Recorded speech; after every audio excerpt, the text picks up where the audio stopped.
Assalomu alaykum. Bugun 7-may 2026-kunda turibmiz.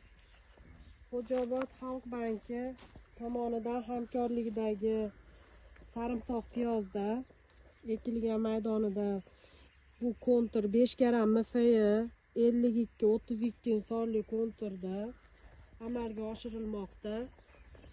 Bu yerda sarimsoq piyozimiz ekilgan maydoni jami 6 gektar, uzunligi 300 metr, bo'yi 200 metr. Hozirda mana gullash davriga kelgan, gejjaylar chiqib. Bu sarimsoq piyozimiz zamonaviy uslubda parvarishlandi hamda unib, o'sib, yetishtirilib, tabiiy mineral o'g'itlar bilan o'stirilib, parvarishlandi. Ushbu loyihamizda 15 ta dehqon fermer xo'jaligi biriktirilgan bo'lib, o'rtacha 40 gektar 40 sotikdan yer maydoni to'g'ri keladi. Loyiha samarali amalga oshirish uchun lider tadbirkor Maqsuda Nabijonova fermer xo'jaligi biriktirilgan.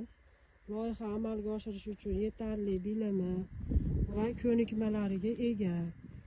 Ushbu loyiha bo'yicha har bir gektarda 10 tonnadan 60 tonna, xudo xolasa 2026-yilda 25-maydan keyin yig'im terim ishlari boshlanadi.